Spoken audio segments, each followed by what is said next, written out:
the position of undersecretary and assistant secretaries and other appointed positions are positions of trust and confidence by the appointing authority. The resignation letters of the U.S.E.C and the ASECs of DepEd were accepted by the appointing authority. And who is that? Mr. Chair. Huwag niyong pagalitin si Sara Duterte. Yes. Dahil gigil na It is yan. not the Secretary of the Department of Education. So you ask the President of the Republic of the Philippines why he accepted the resignation of the U.S.E.C and the ASECs.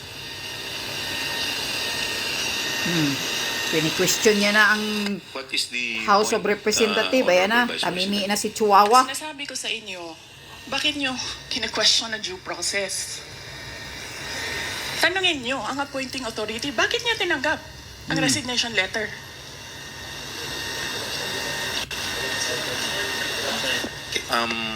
Madam Vice President, Yes, sir. we will, wala pa po tayo dun sa usapin na yun. Sa anong usapin, Later sir? later po sa binabanggit po ninyo. Sa anong Wala usap- pa po tayo sa period of interpellation.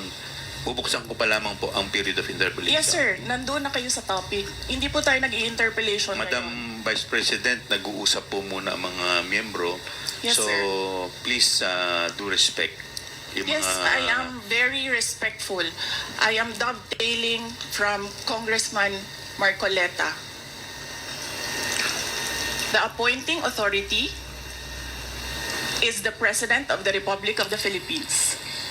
Why are you questioning due process in a discussion of resignation of U.S.E.C and ASECs? Wala pa pong nagtatanong about that, Madam Vice President. Sir, kinontempt nyo Madam- na, sir, dinetain nyo na yung tao for due process. Madam Vice President, Sir, nasa loob ng detention ang tao because you question due process. Asaan ang explanation ng due process ninyo doon? Nasaan? Madam Vice Hahanapan President. talaga ko. Kanina, I'm sorry sir, tinanong kita kanina, sino ang appointing authority? U.S.E.C ng ASEC, anong sagot mo? Secretary. Hindi mo alam. Hindi pa po ako nagsumasagot. Hindi mo. Nakita kita, sumagot. Camera. Ano? Kita sumagot. Ah. Sinabi mo secretary. Ade? Alam lahat. One Na minute, ang nag-a-appoint one ay minute president. suspension is declared by the chair. Suspension agad. Suspension ano? Tatamaan talaga kayo. Mr. Chairman. Suspension agad Hearing suspended for 1 minute Huwag niyong pagalitin si BP Sara dahil nagigil yan sa inyo. 30-minute suspension there called by Congressman Joe Chua. Finally, Vice President Sara Duterte took her oath after she was refused to be recognized by the chairman of the committee, saying that he will only allow her to speak if she takes her oath. And with that, the Vice President stood and took her oath, and she was able to freely speak. But here's where we're at this point. The Vice President, in her words, says that she's dovetailing from the statements of Congressman Marcoleta about due process, but they're not there yet. The members of the committee were still trying to thresh out certain issues before the period of interpellation could actually begin, but the Vice President was insisting about due process, and then the temperature once again rose, and that's why the chairman of the committee, Congressman Joel Chua, called for a minute suspension. The Vice President is speaking. Let's go back to the House of Representatives. Gigil si Sara, Galit pa yan.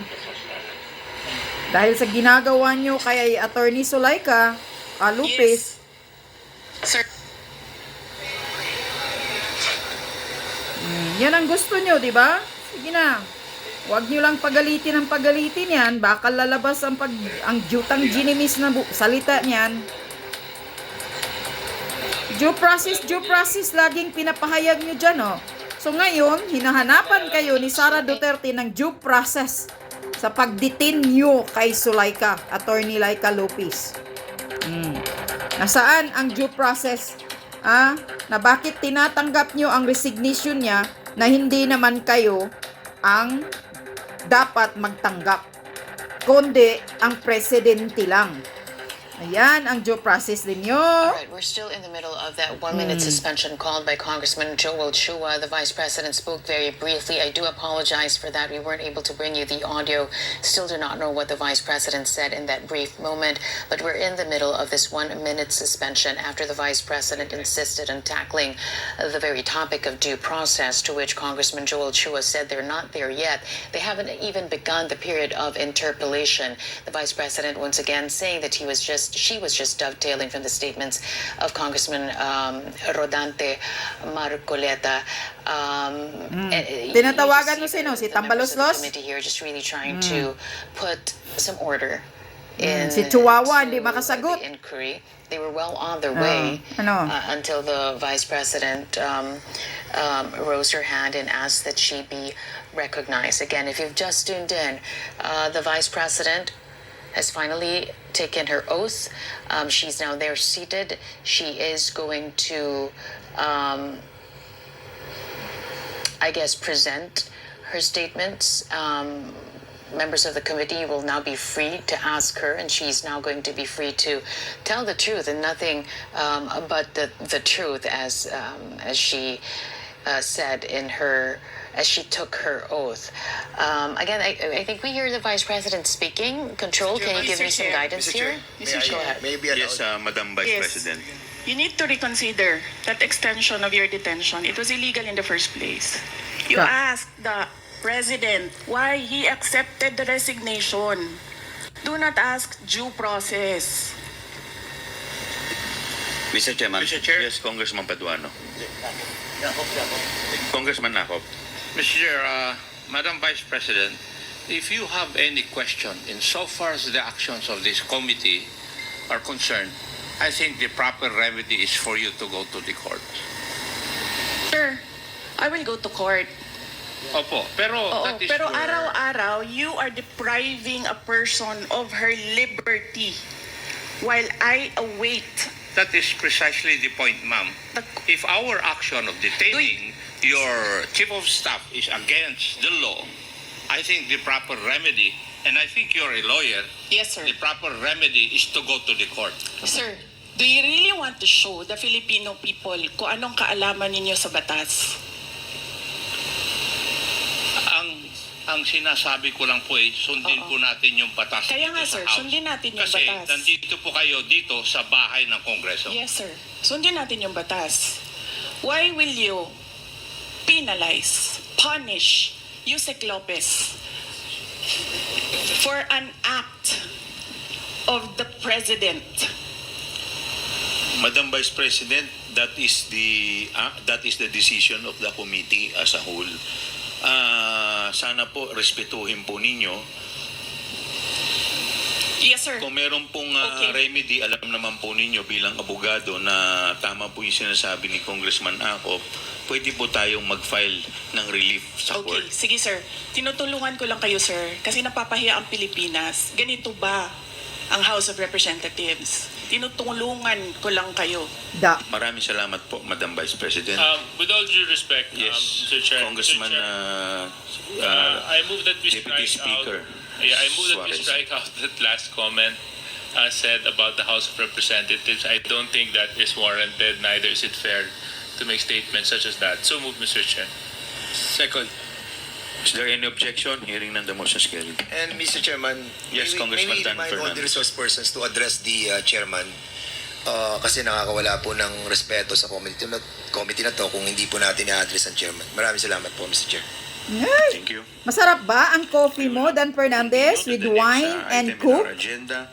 We will now proceed to Ah? the Dan Fernandez, interpellation patikin proper. nga ng coffee The mo first to interpolate with is, wine the Honorable and Congressman coke. Akop. Kaya pala medyo mataas-taas ng level mo, ano? Aga-aga may wine ka na, ha? Halo sa coffee. Dan Fernandez, ang galing ng mixture mo. Can I try? Kaya pala para ka ng yungak, sungit-sungit, magbiggas, oy. Kasi medyo may alcohol na pala yung ano mo. Thank you, Mr. Chair. Huwag niyong galitin si Sara ngayon I dahil asked, high blood pa yan Mr. Edward Farda, sa ginagawa niyo.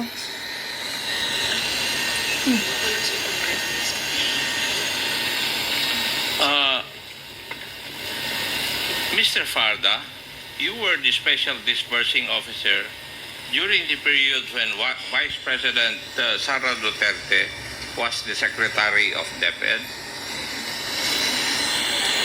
Your Honor, Mr. Edward Farda, you're recognized. Your Honor, Mr. Chair, I confirm. Thank you. Would you also confirm the 3 land bank checks, each amounting to Diyos ko 37.5 po. million, were issued to Paulit-ulit you na naman kayo. as PE? Anyway, yun lang po mga And was kababayan.